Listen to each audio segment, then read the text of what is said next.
আমার দীর্ঘদিনের সহকর্মী।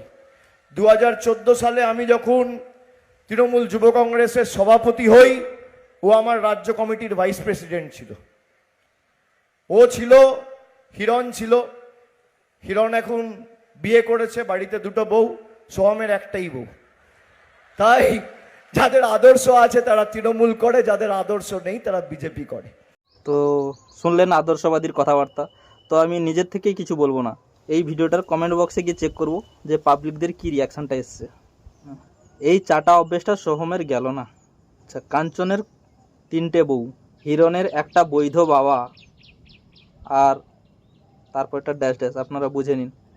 দাদা, আপনি আদর্শের কথা বলছেন, পার্থ চ্যাটার্জির কটা বান্ধবী, শোভন চ্যাটার্জির কটা বউ আর কটা বান্ধবী, মদন মিত্রের কটা বান্ধবী আর কটা বউ, কল্যাণ ব্যানার্জির কতগুলো বান্ধবী, ওরে বাবারি।